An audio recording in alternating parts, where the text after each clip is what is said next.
Hey, Miss Scarlet Winston.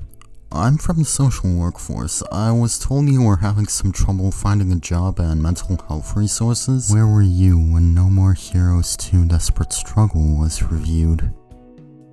What? I was at house eating Dorito when phone rang.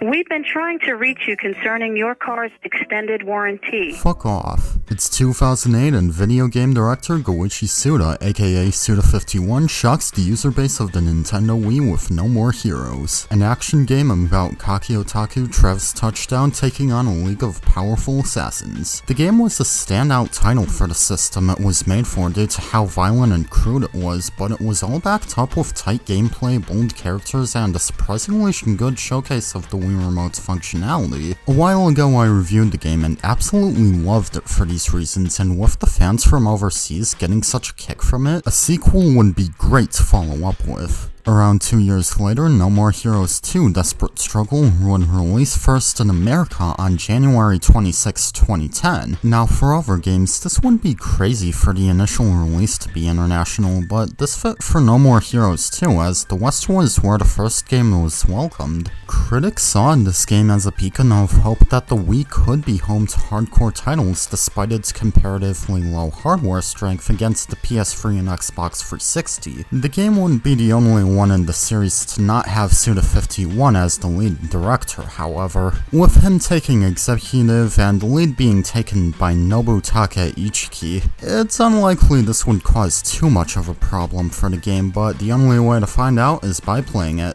After the opening cutscene, we open on the top of a building as snowflakes gently fall, the camera panning down to someone walking past, that being... what the fuck, Cloud Strife? No, this is actually a man named Skelter Helter, sporting a pistol with a large ring of ammo cylinders and a whack-ass sword. Like with the first game, the easy and medium difficulty options, named sweet and mild respectively, are available from the start, with the hard mode bitter being unlocked after beating the game. After selecting the difficulty, the camera then moves to the elevator as a narrator reminisces about the night this scene takes place in, being the first time in 120 years that snow had fallen onto the town of Santa Destroy, said to be symbolic of upcoming events. Skelter unloads as the elevator door's about to open, yet his target's already right behind him. It's called fashionably late fuckface. Travis Touchdown is back and ready to kick ass once more. I love this opening scene as it shows a more stoic atmosphere, yet Travis's expectantly bold introduction assures that this isn't going to be a complete change in tone. Skelter laments about the defeat of his brother, which Travis doesn't seem to remember about, much to Skelter's dismay. His brother in question? The Drifter, who was the assassin Travis killed first, which led him into his profession as a ranked assassin, as seen in the opening cutscene of No More Heroes 1. Though in this game, the Drifter is now referred to as Helter Skelter, going along with his brother being named Skelter Helter. More on the different naming later. And so the first bit of gameplay comes in, with the core gameplay being the same. There's a slightly slower yet weightier feel to the combat, but Travis's moveset is near identical. Send out light and heavy attacks with the high and low stances respectively, stun opponents while they're blocking with hand-to-hand attacks, and deal massive damage by grappling them afterwards, and recharge the beam katana's battery through quite literally jerking out some more energy. When I play though, it feels more difficult for the game to respond properly to what I'm trying to do. Actions such as dodging and recharging feel like they're too slow to perform now, but that's perhaps due to less emphasis on playing with the Wii Remote and Nunchuck. We actually get the option to use a new control style in the form of the classic controller. For this new control method, what were A button attacks are mapped to X and Y, and B button attacks are mapped to A and B. Alongside that, the right stick handles D-pad input such as camera movement and dodge rolling, and the shoulder buttons handle what would be C and Z on the Nunchuck.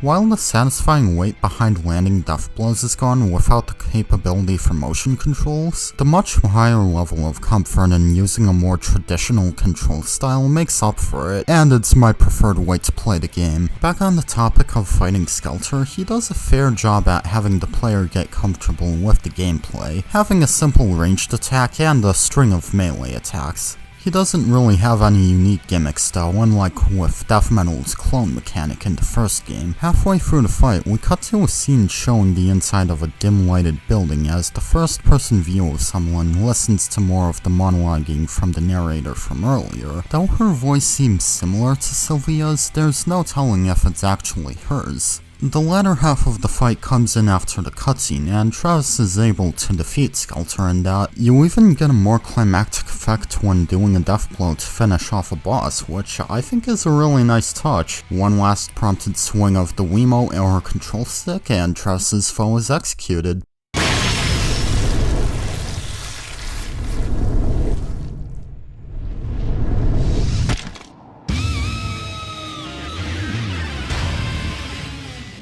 Damn, that's fucking cool. And so we see Sylvia make her introduction with a few workers of the Assassins Association by her side as usual. How about you fill us in on everything that's happened since the last game?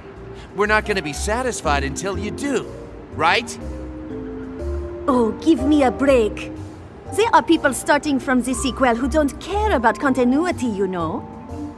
And I'll be damned, this game's start has the kind of meta jokes that were at the end of the first game, though this does bring up a gaping plot hole with the question of how the association is back up. In the first game, Sylvia's mom explains to Travis over the phone that the UAA was simply a scheme made up by Sylvia, and this claim is backed up by Henry explaining how Sylvia would often engage in swindling others when money was tight. The most common theory by fans is that Sylvia managed to start up a more official version of the association, and probably supported it being established by painting Travis's title as the #1 assassin as a major public achievement, as seen in a part of No More Heroes 1.5, a short movie that was included in the Hopper's Edition bundle for the game's Japanese release. Anyway, Sylvia explains that by defeating Skelter, Travis is qualified for ranking battles again, though with the rising popularity of ranked assassin battles, that results in him now having to start from rank 51 this time. Travis initially tries to back out and resist her attempts at seduction, but she easily pierces through his skepticism anyways. I do feel like the humor here feels a bit more forced in by how the innuendos are way less subtle in the first game, such as with the beam katana powering on as Travis gets aroused. Skelter somehow manages to get in one last bit of life out of himself and warns Travis that someone close to him is going to die in response to the Drifter's life being claimed. Cut to the Beefhead video store and the group of assassins walk in, pulling their triggers onto the cashier. These assassins were previously established in No More Heroes 1.5 by killing off a man in the Gold Town bar, who in the first game unlocked new wrestling moves after the player collected enough of the Lovikov balls around the map. The next day, Travis is met with a bag being thrown through his window containing the disembodied head of the clerk from the video store.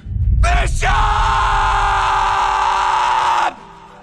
Now, Bishop had a pretty small role in the first game, of course being the clerk at Beefhead, but also retrieving the Schlepp Tiger motorbike for Travis when needed. But even in those few interactions, he's clearly shown to be Travis's closest friend. Naturally distraught and angered from Bishop's death, Travis quickly calls up Sylvia wanting an answer for why this happened, and she says to meet with her and to explain everything. I know I said already that I like the starting cutscene, but I really want to make it clear how much I think that the opening moments of this game is one of, if not the strongest of any game I've played. The moody atmosphere of the snowy rooftop and the scene of the narrator woman, the game's writing mostly staying pretty damn good, the stakes being raised from the start, it's honestly a very great hook for the player, even if it's a bit jarring comparing it to the opening moments of the first game. After the cutscene, we get our first taste of navigating around Travis's motel space, as well as the other areas of Santa Destroy. Interestingly, we have full movement in the former as opposed to the first game just having a menu. I'm betting we're gonna have just as much of, if not even more fleshed out of an open world.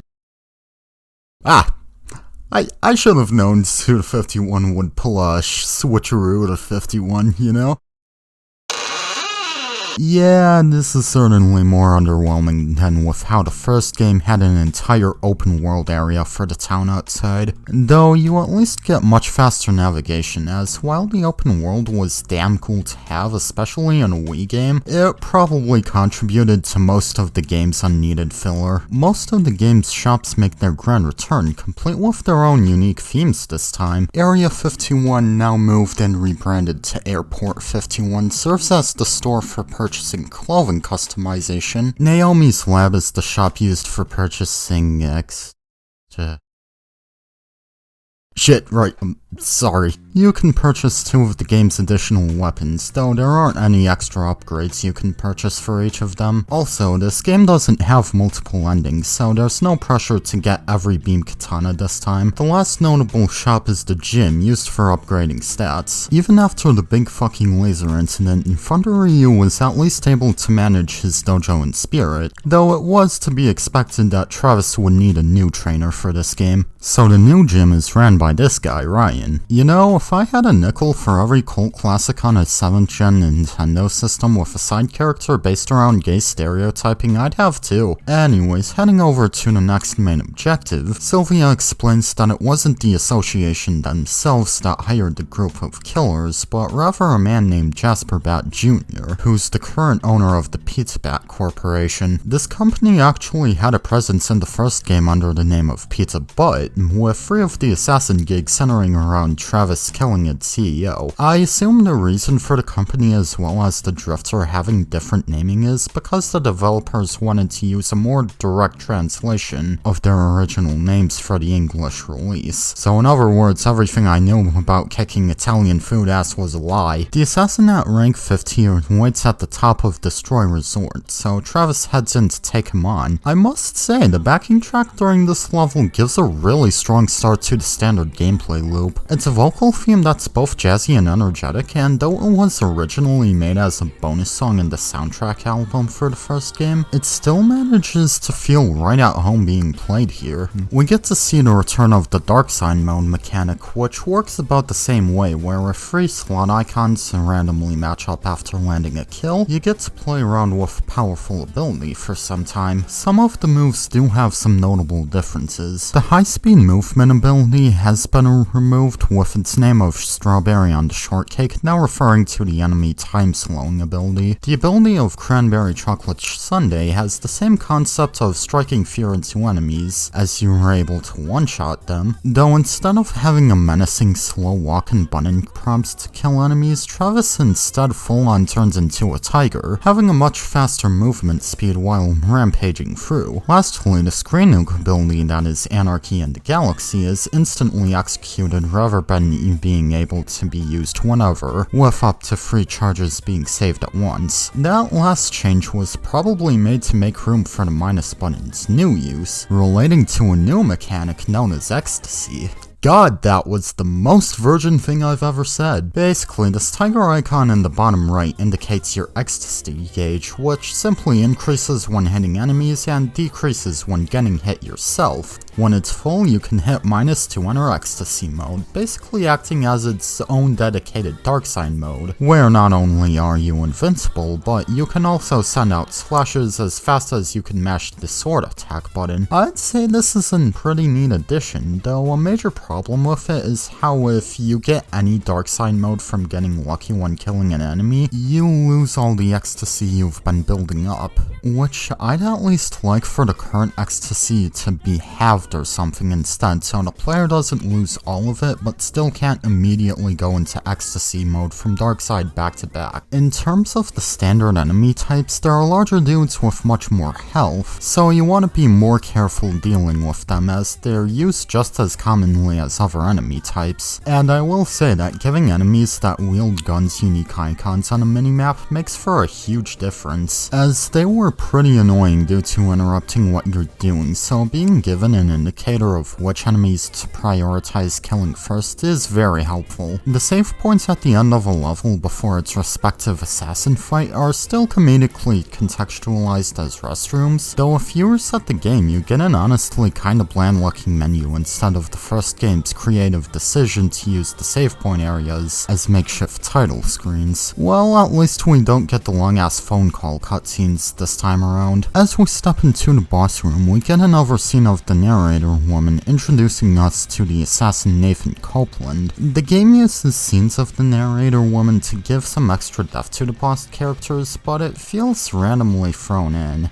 Like with Nathan when she describes him as this powerful figure who was able to form a religious level following, but we don't actually see much of that shown when he's on screen, outside of him seeming pretty rich, evident by his cybernetic arms and how he's living the big life in Destroy Resort. In the first game, the characters' pre-boss cutscenes as well as the setting of their levels showed pretty well about who the characters are, such as with Death Metal having no motives or goal for the future, as he's content with staying at rank 10, or Destroyman struggling to stay professional and formal to others, as being an assassin with his film acting role being his persona does get to his head. Sure, the first game did the background explanation with Dr. Peace, but that was the only time it was done, while in this game it's constantly telling and not really showing. Anyways, the fight against Nathan is notable in difficulty due to one of his attacks where he's firing homing rockets out of a boombox. You'll need to put some careful timing into your dodge rolls for it, but it gets especially annoying when a bunch of other environmental hazards get thrown in as the fight goes on, especially these lasers that are hell-bent on interrupting everything you do. This makes Nathan pretty tough for an early game boss, but he's still doable if you know the right spots to take cover. Once Travis claims victory over Nathan, Sylvia calls him up to tell him about the next fight working differently than usual, as he'll be up against not only someone named Charlie, but also what's also described as his groupies. I feel the writing in this cutscene is pretty cheesy, tying into the problem of being forced in, as I described earlier. Fine.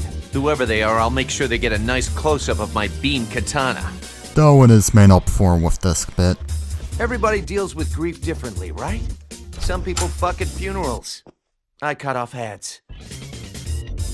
While the entry fees don't return from the first game, which gives you much more breathing room for spending, there are still things that you want to save up for, such as the purchasable weapons from Naomi, the first of which being the Tsubaki Mark III, reprising him after being the last weapon that's unlocked from the first game, though it's now referred to as the Camellia Mark III. The second weapon is the Peony, priced at Jesus fuck. The weapon is basically centered around really heavy slashes, and it has the unique gimmick of its range increasing depending on how high your ecstasy gauge is at, which does make up for its extremely low speed. Not like you'd have the experience trying the weapon for yourself though, since if you're doing a casual playthrough that doesn't focus on doing the side jobs, then chances are you won't be anywhere near being able to afford the thing by the time you finish the game. The level leading up to Charlie is within Destroy University, and I feel like now's a good time to mention how I'm kinda disappointed by how most of the levels in this game don't really have any gimmicks. Like, the Shinobu stage in the first game, which also takes place in a school, had the fire infliction and the water sprinkler dash sections to spice things up, but in Destroy University it's still the baseline of going from room to room killing enemies, and this extends to the other stages in general as well. In the first game, you had batting a ball to decrease the enemies you had to fight, a 2D-ish area for fighting in, driving around previously done in the overworld to run over hordes of foes. These gimmicks might not be all winners, but they kept things really interesting by adding extensions of gameplay that felt natural with the stage's location. But anyways, heading into the football field, Travis comes face to face with the absolute jock himself, and as turns out his cheerleading squad takes up the assassin ranks of 49 to 26, said cheerleaders having some of the most quotable lines in the game.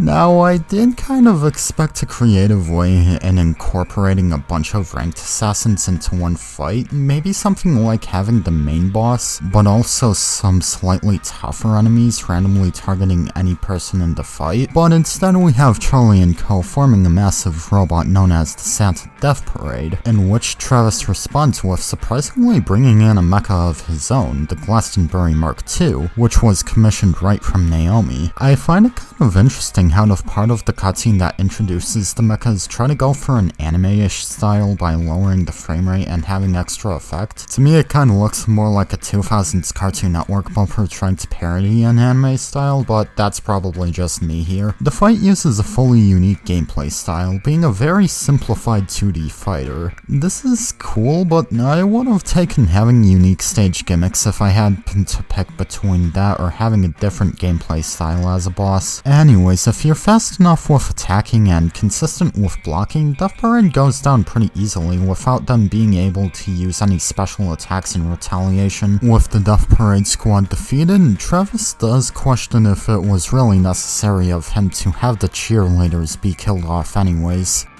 Apparently the hookers that were with Nathan were okay to be caught between him and Travis clashing though. Maybe they leaked government documents or something off screen? Who knows? Now this game's new side jobs are themed around having an NES style, and they're decently accurate to seeming like they fit within the limitations of actual NES hardware. A lot of the sprites aside from the ones for Travis and other characters stick to using 3 colors, fitting of how the NES can only hold 4 colors including transparency on a single sprite. This also extends to the rank up cinematic at the end of a post-boss cutscene. Alongside this, vocal sound effects are heavily bit crushed, and the game view is of course kept to a 4:3 aspect ratio, and with these details making for such an accurate experience, it's not too much of a stretch to fool someone into thinking these are just NES ROMs made for this game, with implementation to give the player extra money depending on their score. It's clear the developers were having a lot of fun with making all of them, as word is that some devs were still trying to develop more side jobs when Subuta told the team that they've got more than enough of them finished. For me though, I wasn't really enjoying the ones that I played, as they feel like you need to grind them out too much since they don't pay very well, at least not initially. Sure, the side jobs in the first game also didn't pay much, but they at least unlocked the higher paying assassin gigs for beating them at least once, so with not much pay as well as the lack of entry fees, the side jobs here feel extremely unnecessary. Now there is actually one more side job mission that's not modeled like an NES game, as it's a part of one of the first game's side jobs.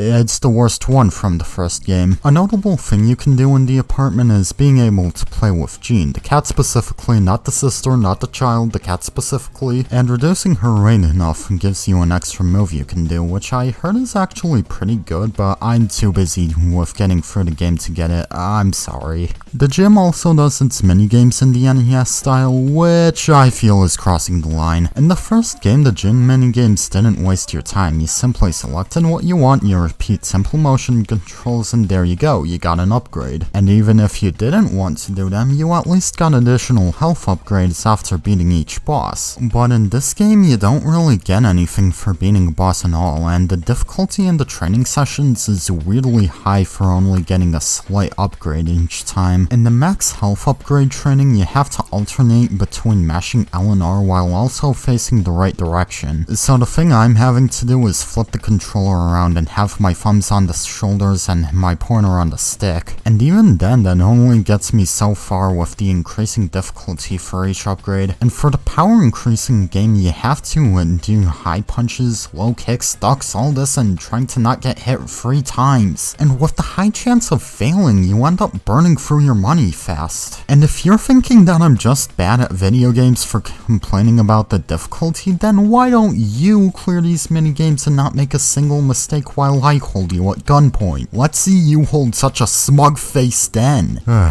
Look, I'm so sorry for spending so much time on talking about the minigames, but they really fumbled with the execution on them. I just felt like they're almost completely detrimental inclusions toward this game due to being more trouble than they're worth. Anyways, on to the next ranked fight, this time being what's described as the narrator woman as different places of existence accessed through supernatural gateways known as Akashic points. The level that follows can be pretty overwhelming since its use of more open areas causes more enemies to swarm you quickly. They really start to up the use of the bulkier enemies wielding axes and chainsaws, the chainsaw ones being especially tough since their unblockable attacks have 2 hits with the second being uninterruptible. The last area that's present before the boss is extremely open. When you think you're finally able to go onto the boss, you actually have some more enemies in another spot, but after finally unlocking the boss entrance, we can finally face off against N.M.H, the slasher guy wielding a fire axe blade and mounted onto a flamethrower. That's actually metal as fuck. He even strikes fear into Travis for a moment before the fight, something never really shown from him before, at least not because of a lesser boss. Anyways, the arena for this fight actually has the unique trait of having destructible objects, though they only really contribute to the fight through needing to be destroyed to allow for more open room for the player to dodge around in. Batt's attacks are really slow and heavy, so a lot of my opportunities to attack were from following up after a clash in response to his jumping slash. With him also using a flamethrower, he also shoots out flames alongside eventually throwing out Molotovs. Wouldn't you know it, they still could implement damage over time from fire attacks after all. I actually died quite a few times from him, as his strong slashes,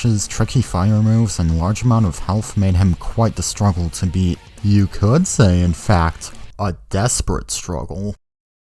Hey, this guy pissed me off with his difficulty, it can't just be my own problem. After defeating Matt, he reappears as his true form, being gunned down by Sylvia before he can slice up Travis. She explains that the boy was originally abandoned within a burning house, his spirit that made a pact with the devil, eventually murdering his parents in spite and haunting the dark forest Travis had just fought through. Don't get me wrong, that's quite a fleshed out backstory, but it's a little weird in the context of No More Heroes' world building, along with the whole concept of Akashic points elevating the level of sci-fi elements in the series. Did Matt just start to get bored one day and decide to pull up to the UAA office like, yo, does your Killing League have room for a slasher villain? Travis' next opponent is also at another plane of existence accessible through an Akashic point, this time in a highly secured prison island. Going in, what is this? Find your way to the entrance of the facility? Why is the combat not initiated? Oh fuck, this is a stealth section. I have no idea how you're supposed to make it through this tunnel without being noticed, and once you're caught, you do draw your weapon so you at least have a chance of getting through by force, but don't think you could simply fight your way through because you're immediately flooded with gun enemies. And I don't mean the guys that patrol the area are gun enemies once combat starts. Literally a bunch of gun enemies are spawned in all over. You literally have to go as far as you can unnoticed and then book it while spamming dodge rolls to withstand the constant stream of lead all around. Thank Christ this game gives invincibility frames for dodge rolls. I'd go as far as bet many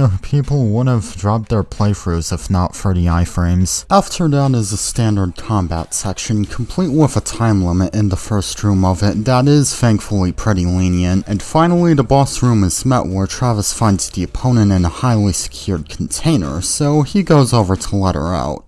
You know, you're lucky I don't have a bondage kick. This game does know its priorities for establishing canon. As the assassin named Chloe Walsh steps out, she does make advances towards Travis, which would finally be the thing that he had been waiting for all these years, if she wasn't, well, coughing out acid and trying to kill him. Chloe is pretty much a lesson in knowing when's a good time to keep distance from opponents, as her main attack consists of exhaling poisonous breath that lingers out for a while, and it severely weakens the player's movement and attacks when they're poisoned. Believe me, she can and will abuse running into the lingering cloud of poison breath just to cut you off from pursuing her. While getting poisoned does easily initiate clashes, it's still favorable to avoid it, as since it's poison, you also suffer from, damage over time. I think the toughest to avoid attack from her, however, is when she sends out black shockwaves. These give knockdown, so if you aren't waiting on the floor getting by with high frames, you're kinda fucked by this attack. Once you defeat her though, as well as show off the weird fact that Wii games can implement as physics, Sylvia calls out for Travis to leap to her so he can escape the crumbling facility. Apparently this is a Source game with how explosions are used as propulsion. Oh, I just realized we are out of seats. Just swim back, okay? Wait,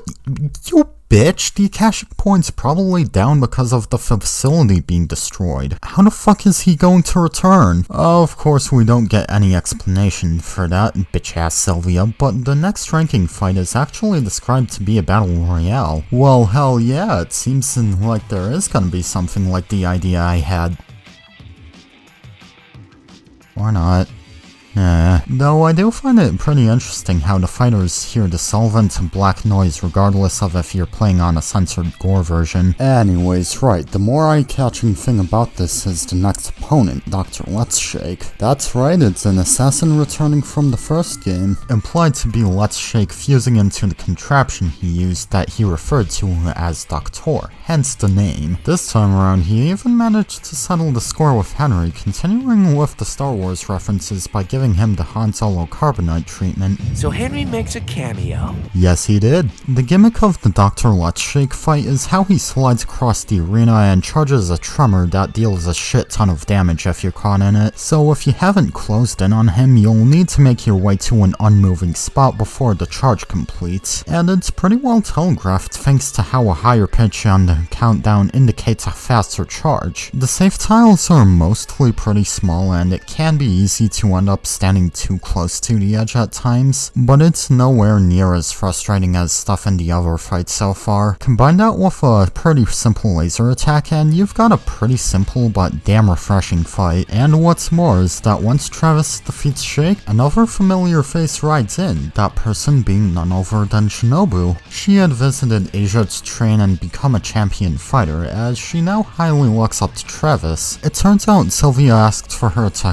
help cut out some of Travis's work by defeating some of the higher assassins, in which the next few levels is actually detailing those events with Shinobu as the playable character. The main two differences in Shinobu's moveset is having projectiles for her charged attack and what would be hand-to-hand strikes instead being a jump, which allows for some mid-air attacks. The first stage that's played as Shinobu and sees her infiltrating a bank, which I bet would be a problem for anyone just wanting to visit there normally. Yeah, sorry, we're currently under lockdown due to holding a ranking fight for the United Assassins Association. You can cash in your check later if we aren't all dead. Heading into the vault, you need to explore the area for a bit to disable the lasers blocking the door to progress, with finding some of the security modules to do so involving platforming, which for a game that wasn't built with jumping as a part of its standard gameplay in mind and having the jump that was implemented be really stiff in the context of platforming,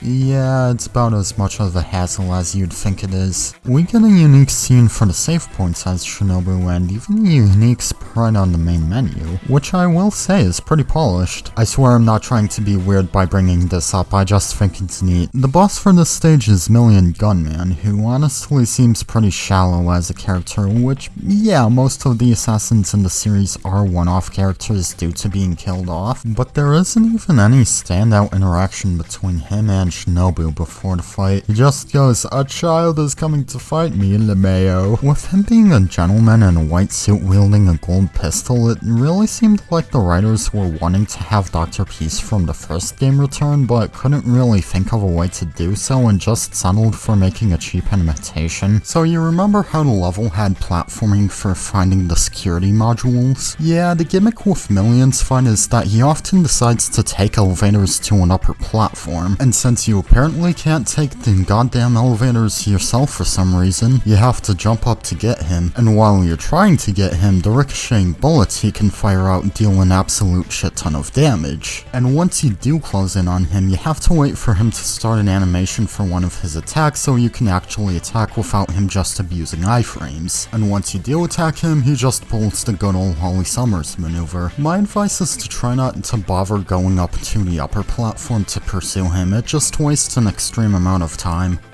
When the gatekeeper to hell asks who sent you, tell him it was Shinobu Jacobs. Yes, sir.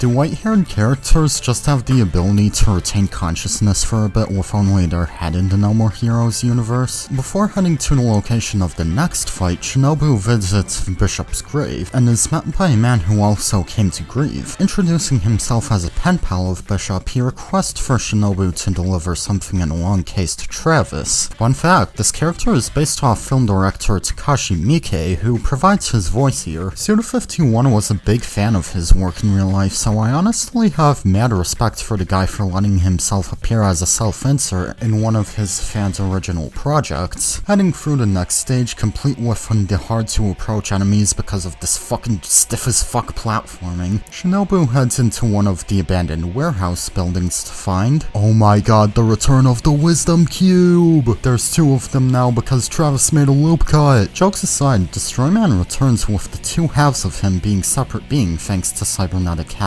being appended to them, though the duo is just referred to as New Destroyman. I do find it neat how each half represents a different side of his original personality, with the red-eyed half being his formal side and the blue-eyed half being his deranged side. Now, the original Destroyman was never shown to be anywhere near as perverted as Blue Side here, but hey, one could theorize that the personalities are fully brought out with each side having their own bodies. The fight is honestly really fun as you fight both halves of New Destroyman simultaneously. Red side does the close range fighting while blue side backs him up by throwing out destroying projectiles. This really gets you to take cover more so you can take on red side uninterrupted, which is needed since red isn't too weak by himself. The 2 even have a duo attack that vacuums out the player to drop a heavy projectile onto them. The fight isn't over when you defeat red as you'd expect, but this is unfortunately where the pace of the fight comes to a crashing halt. Blue's game plan remains as getting to high ground and doing ranged attacks. Sure, he does come down occasionally and attempt to revive red, with him having a much smaller health pool if blue successful, but without having to juggle the chaos of fighting red and taking cover, you're just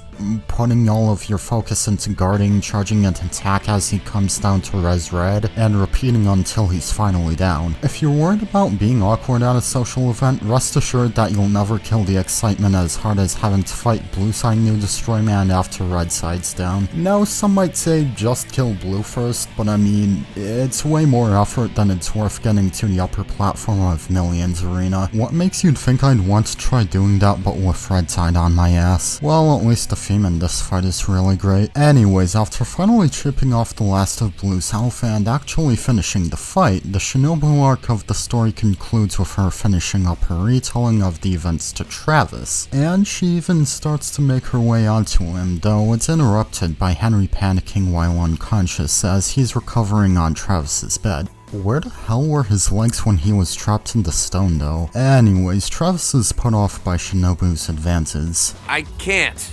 I feel like that pervy teacher in a porn.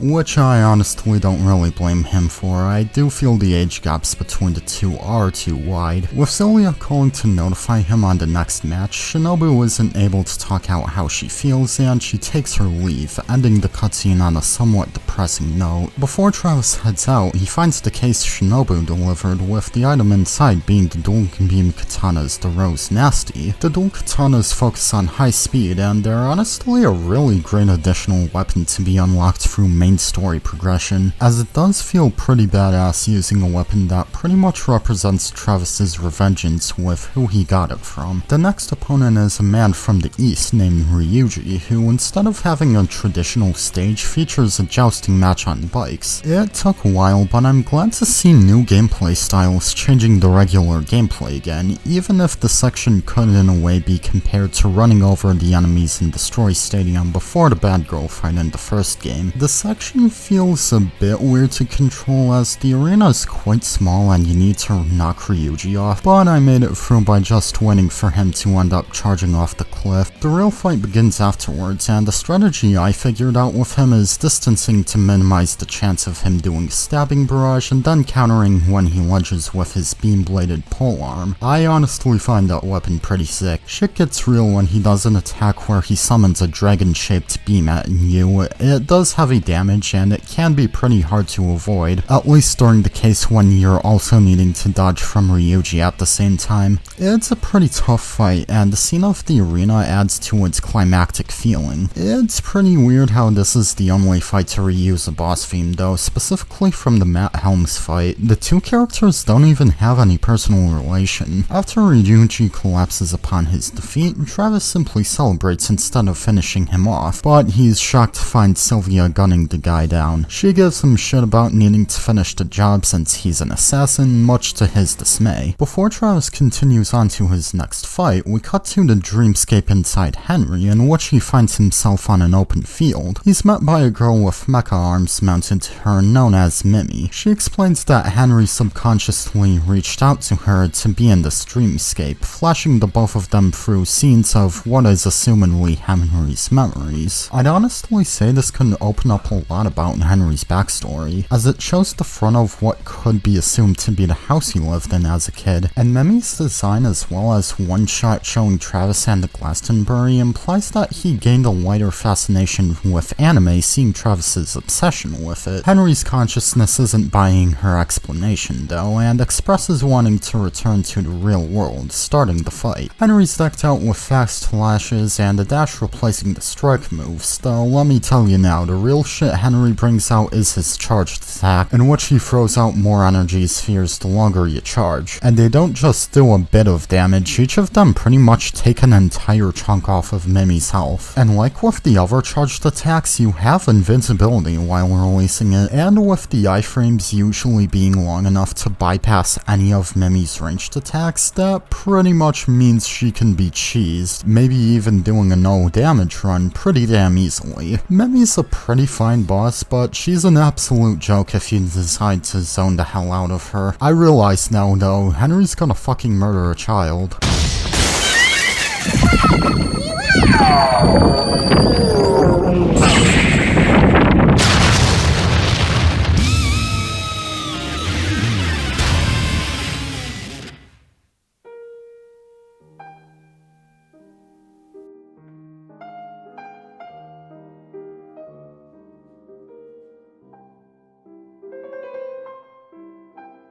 Do you think God stays in heaven because he too lives in fear of what he's created? Well, after that traumatic event, Henry finally recovers from his coma, weirdly waking up without his clothes on for some reason, I guess. A bit later, Henry leaves a voicemail notifying Travis that he's dealt with 3 of the remaining assassins, helping Travis up to rank 5. There's no way you can play through these fights.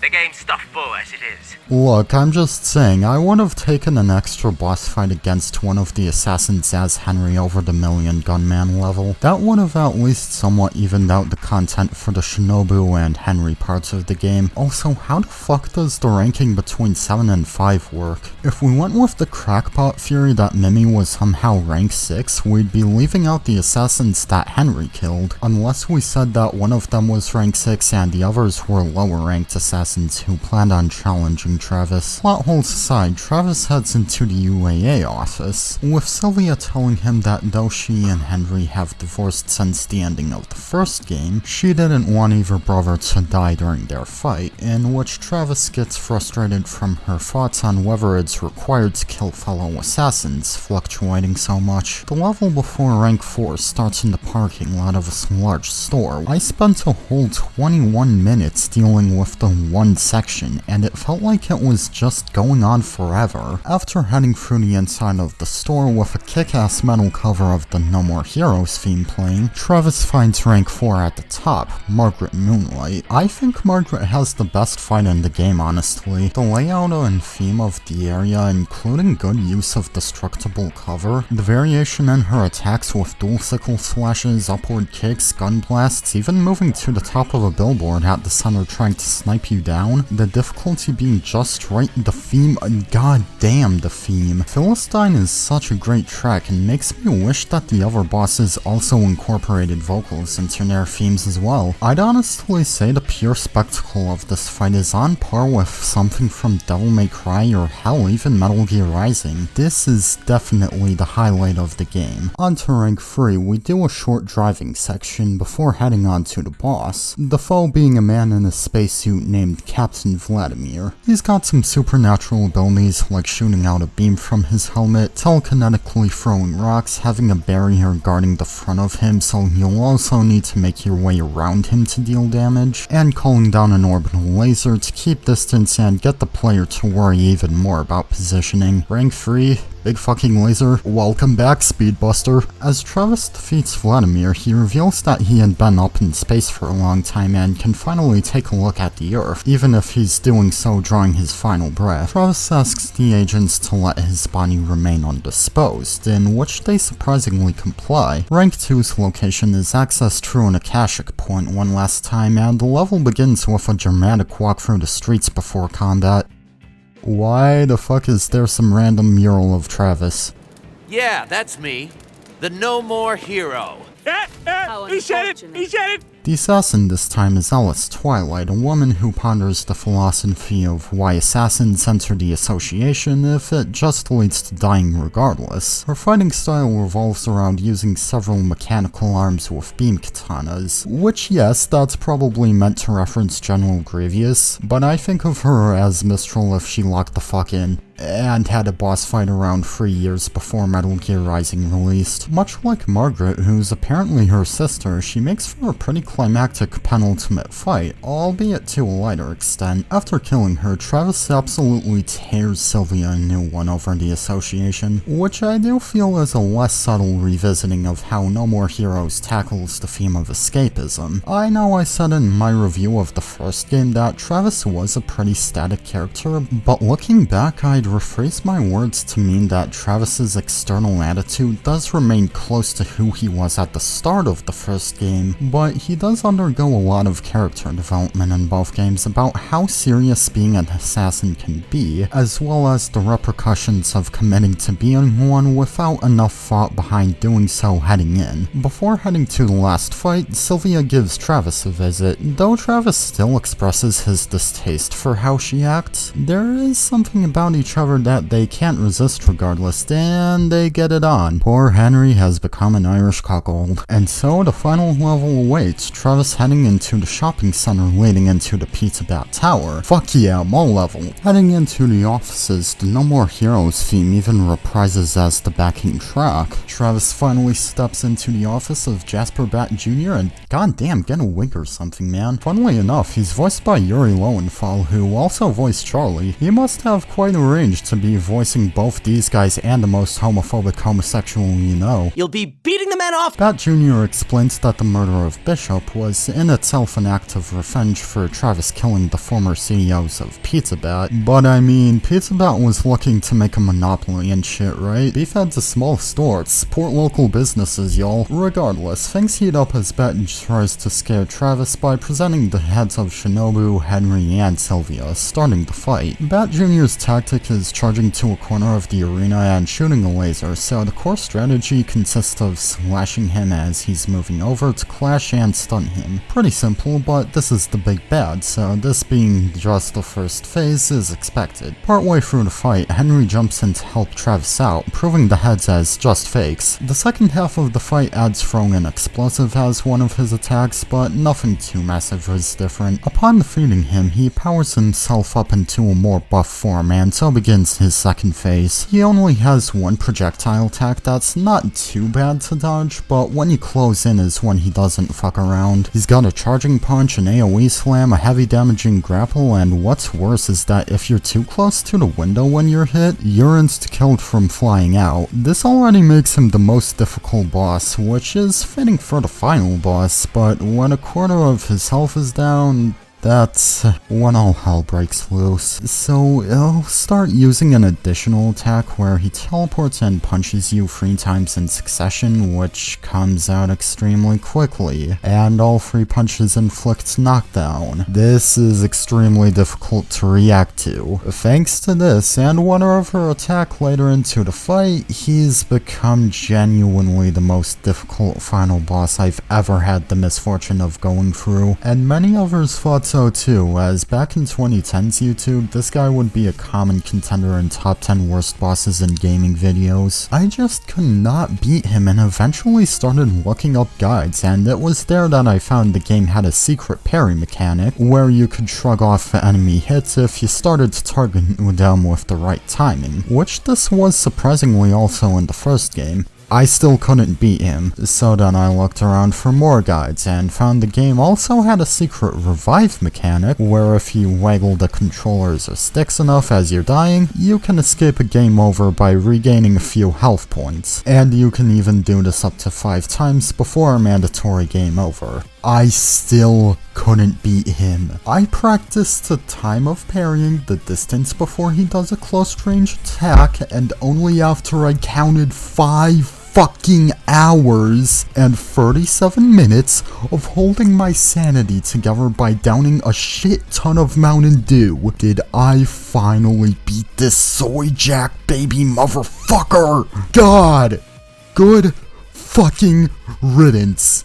Never again. Jesus fucking Christ. Let's compare this with when I played the secret boss of Deltarune Chapter 4. Alright, I'll give you a moment to click off or skip ahead if you're planning on playing that. So, to reiterate, I did count the time of both Batt Jr. and the secret boss of Chapter 4 from the footage I recorded. And as said, I counted 5 hours and 37 minutes for Batt Jr., while for the Hammer of Justice, I counted 1 hour and 45 minutes. If we were to fucking power scale off of these times, the Roaring Knight would have fucking hired this pizza fuckface on the fucking spot. But at least, it's over. No, not yet. Now that's hideous. Rich assassins pull the craziest shit. Wait a second. You're already here. You might as well keep fighting. It's not happening, brother. I can't be associated with that travesty. You already own me for not doing shit during the Phase 2 fight, asshat. Okay. I just need to pull myself together for just a bit longer. Thankfully, you don't need to go back to Phase 2 if you die here. Otherwise, my second wheel would have met an even worse fate. Phase 3 against this damn parade float has some bullshit attacks. Primarily this AoE that seems to cover the entire damn arena, and it also throws your weapon battery out the window, so you're needing to charge like hell afterwards. But I held my sanity together. I fucking beat him. Travis jumps onto the float to slice it in half, and Sylvia catches him before he hits the ground. Christ, even the world got so exhausted from how long this took that it was late on its cue to start loading in. Honestly, it's pretty funny how much poppin' is present in this credit scene. We get a post-credit scene of the narrator woman being met with the voice of the man from the cutscene's POV, that being Travis. Indeed, the narrator woman was Sylvia all along. I kinda suspected Travis was the character with the cutscene POV though, since his hand was shown in one of the cutscenes, but whatever. And that closes out the game's main story, but don't go yet, as there is some extra content in the game that I'll cover after talking about my overall thoughts on the game here. This is a bit more of a mixed bag compared to the first game, as while that was consistently good with only a few bumps along the way, the second game started with a strong overall story, yet a weaker foundation around its gameplay, though it did weirdly become the inverse of that as it went on. The writing is somewhat less polished. I never noticed this on my own, but reading the other reviews of the game does have me realizing how strange the fantasy fulfillment does feel, since Travis does follow the loser nerd trope to a T in the first game.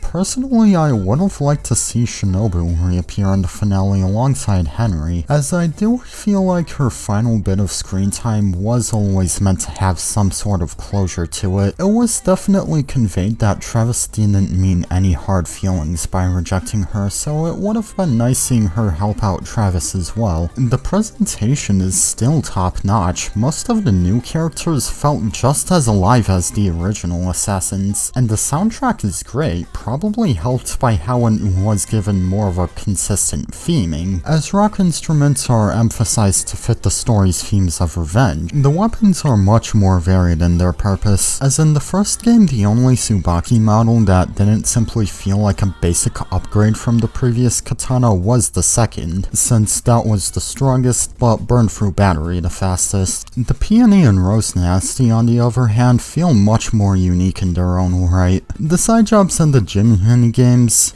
bleh, they sucked. The bosses were a pretty great time, except for Batt Jr.